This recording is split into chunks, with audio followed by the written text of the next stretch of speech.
একদিকে বিপিএল এর জমজমাট ফাইনাল, অন্যদিকে তামিম ইকবালের অবসর ঘোষণা। বাংলাদেশ ক্রিকেটে যেন একসঙ্গে অনেক কিছুই ঘটছে। চ্যাম্পিয়ন্স ট্রফির আগে কেন হুট করে অবসরের সিদ্ধান্ত নিলেন তামিম? তার ভবিষ্যৎ পরিকল্পনা কি এবং বরিশালের ট্রফি উদযাপন কেমন হতে যাচ্ছে, সবকিছু নিয়ে আজকের ইনডেপথ বিশ্লেষণ। চলুন বিস্তারিত জানা যাক।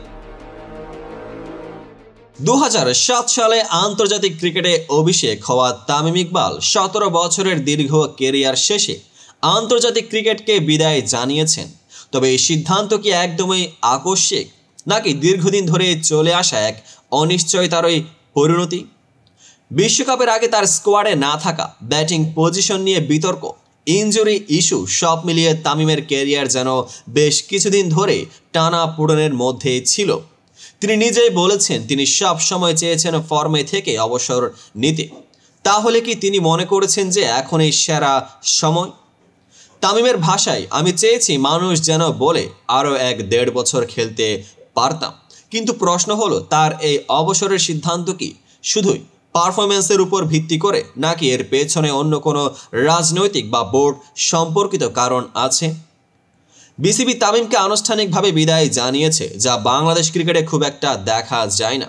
সাধারণত আমাদের ক্রিকেটে বিদায় হয় অনেকটা নীরবে। তাহলে বিসিবির এই আয়োজন কি শুধুই ভালোবাসা, নাকি কিছুটা দায়বদ্ধতা? অনেক ক্রিকেট বিশ্লেষক বলছেন বিসিবি এই আয়োজনের মাধ্যমে তাদের সম্পর্ক স্বাভাবিক রাখার চেষ্টা করেছে। অন্যদিকে তামিম নিজেও স্বীকার করেছেন যে বোর্ডের সঙ্গে সম্পর্ক লাভ হেটের মতোই ছিল। তাহলে কি এটাই শেষ, নাকি ভবিষ্যতের বিসিবির কোনো ভূমিকায় দেখা যেতে পারে তামিমকে? টানা দ্বিতীয়বার বিপিএল চ্যাম্পিয়ন হয়েছে ফরচুন বরিশাল, আর এই জয়ের অন্যতম রূপকার ছিলেন তামিম ইকবাল। ফাইনালে 54 রানের গুরুত্বপূর্ণ ইনিংস খেলে দলকে শক্ত অবস্থানে নিয়ে যান তিনি। কিন্তু এবার বরিশাল শুধু ট্রফি জিতে ক্ষান্ত থাকছেন না, তারা আয়োজন করছে ট্রফি ট্যুর। আগামী 9 ফেব্রুয়ারি বরিশাল শহরে ট্রফি নিয়ে উদযাপন করবে দলটি। গতবারের মতো এবার যেন কোনো আফসোস না থাকে, তাই তামিম নিজে আগেভাগে ঘোষণা দিয়ে দিয়েছেন তার শহরে ট্রফি নিয়ে যাওয়ার ব্যাপারে। বরিশালে ক্রিকেটের প্রতি ভালোবাসা কতটা প্রবল তা এবার বোঝা যাবে এই আয়োজনে। তামিম ইকবাল আন্তর্জাতিক ক্রিকেটকে বিদায় বলেছেন, তবে কি তিনি ঘরোয়া ক্রিকেট চালিয়ে যাবেন, নাকি তিনি এখন সম্পূর্ণ অন্য কিছু পরিকল্পনা করছেন? যেহেতু তিনি এখন বিপিএলে খেলছেন, তাই ঘরোয়া লিগে তার উপস্থিতি থাকছে বলেই মনে করা হচ্ছে। তবে ভবিষ্যতে কি তাকে কোচিং বা ম্যানেজমেন্ট ভূমিকায় দেখা যাবে? বিসিবির প্রতি তার কৃতজ্ঞতা প্রকাশ এবং বিসিবির সংবর্ধনা আয়োজনে দেখে এটাও বোঝা যাচ্ছে যে ভবিষ্যতে তিনি কোনো ভূমিকায় ফিরতেও পারেন।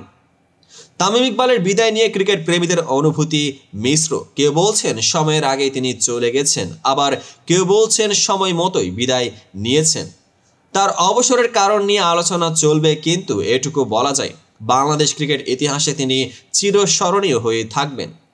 আপনারা তামিমের অবসর নিয়ে কি ভাবছেন? তিনি কি আরও কিছুদিন আন্তর্জাতিক ক্রিকেটে থাকা উচিত ছিল, নাকি তার সিদ্ধান্ত সঠিক?